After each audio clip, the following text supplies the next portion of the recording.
gentlemen, let nothing you dismay. Remember Christ our Savior was born on Christmas Day to save us all from Satan's power when we were gone astray.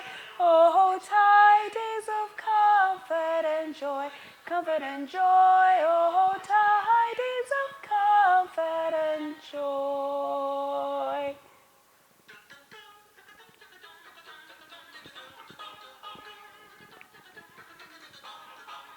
Rested Mary, gentlemen, let nothing new dismay. Remember Christ our Savior was born on Christmas Day.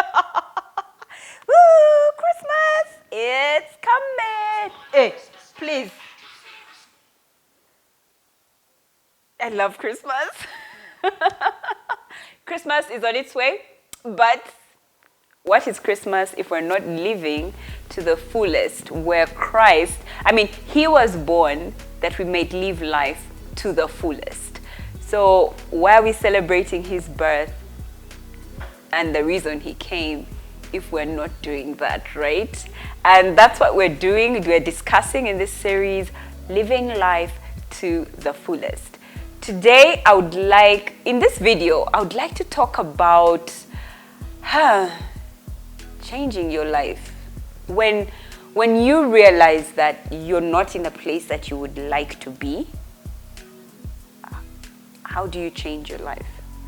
Now, I got to that place, and I would like to share with you the 6 things that I did to completely change my life. And the people around me will tell you that I am not the same person that I was in 20 whatevers.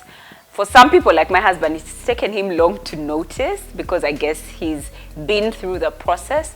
But for the people around me, they've seen that there's a difference. And so I took 6 steps to change my life. And I would like to share them with you. And maybe you'll pick a leaf if you decide to change your life so you can live it to the fullest. The first thing that I did was I went on a self-discovery journey. Now, those of you who have listened in on the different series I've done, one of them was going on a self-discovery journey. And so I did. Wow. The memory of it, the finding out and accepting my true identity, my self-identity, finding out what my self-image was, what was my perception of my physical attributes, my non-physical attributes, what was my perception of myself, and how did then that make me feel, and then to accept it and to find self-esteem and self-worth and self-love. That's a journey that I kind of feel it's those things where you wish you didn't have to ever do again, but you're so glad that you did. That's the kind of thing that it is. Self-discovery, that's what it did to me. Now, if you would like to go and start on this journey, I would like to invite you to watch my previous videos on the series on self-discovery. So for me, that making that decision to sit down and see and realize that there's something that's not right, and man, I'm humbled. I'm humbled. I thought that my self-discovery journey started at 28, but I think it more started at 35, around 2017. And those of you who will watch that series, you realize that I talked about the cycles, the 7-year cycles that our lives are in. So that 35 years was my 7th year cycle.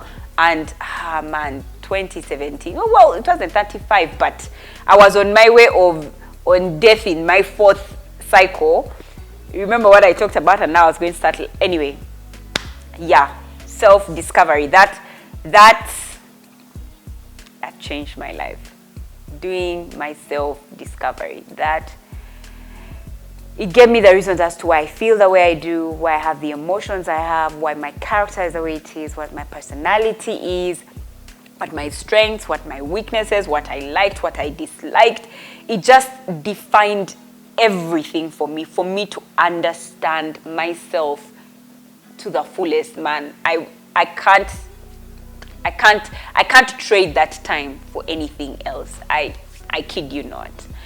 The second biggest thing that I did to change my life, and it's probably bigger than the first one of self-discovery, it was to find my purpose.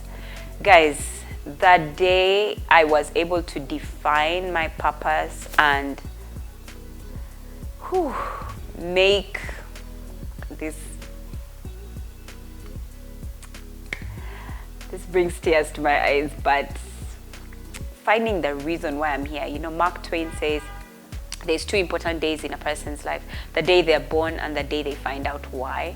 The day I found out why I was born was very humbling, and it was also another process of breaking and tearing myself apart. It's an ugly process, but then at the end of it, it's so beautiful, because every day I wake up knowing, with the knowledge of why I'm here, and so it helps me live to the full. It gives me the freedom of living life to the fullest. And my gosh, finding your purpose. Please, if you're looking, for those of you who have never thought to find your purpose or have been looking for a way to find your purpose, we have the Purpose Discovery course. I'm going to leave a link in the description box, or you can visit my website www.manuelapmulondo.com and find the Purpose course. Please find out what your purpose is. The third thing that I did to change my life was to have a more meaningful relationship with God. Now, I gave my life to Christ when I was 6 years old, but I had the relationship with God where, when I decided to have a more meaningful relationship, I regret. No, I don't know. I really don't regret. Let me be honest. I don't regret. I'm just so glad that I found out the truth of how deep my relationship with God could be. And to think that I'm just scratching the surface just absolutely blows my mind. A more meaningful relationship with God where I listen more than I talk. Because I had been in a relationship with God where I talk. Like the conversation between God and I was the one talking. So to make a decision to have a meaningful relationship where I listen more than anything else, the other thing that I did apart from listening was to ask God questions. So not to talk, but to ask more questions. Because then asking questions meant that I needed to listen. Now the questions I ask God are things like, I have a meeting with this person, Lord, tomorrow. What do you want me to do? Where will we go after that meeting? Like, what's the progress? How does this meeting fit into my purpose? How does this fit into your grand plan for my life? Because I'm not going to be about living life just for, no. So when I ask God that question, I need to listen. So there is a need for me to be able to listen. So the third thing was getting into a more meaningful relationship with God, which required me to ask questions and to listen more, as opposed to going and talking all the time when I'm in the presence of God. The fourth thing that I did was I invested in my personal growth. I invested time and money. I invested in my personal growth. I will never forget. To say that I have a problem, and then to say that the solution for it I don't have, and so I need to go to a person who has the solution. I've even whistled. That's how bad it was. Growing, personal growth. Growth is strenuous. I mean, yes, I said self-discovery is harsh, purpose discovery is harsh, but self or personal growth or personal development, yeah, that I don't know if I'll ever get over. Yeah, that one is tight. The fifth thing that I did was to create systems. Systems that required of me to be organized, of me to plan, of me to be productive, of me to be effective, of me to be efficient. I needed to create boundaries. I needed to create routines. I needed to create schedules. Gosh, systems. I talked about systems for so long. Every time I said the word systems, my husband would just be like, you mean you've not yet finished? Because it took me a while.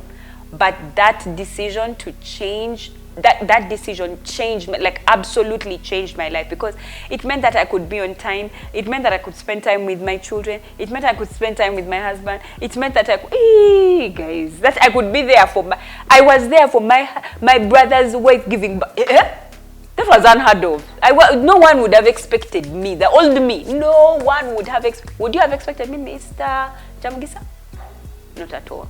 But I was there until when? What time? Like up till the baby came, right? So that was unheard of. Me, I would have been those people of, oh dear, I'm so sorry, I wasn't able to make. But now I've been able to experience my life.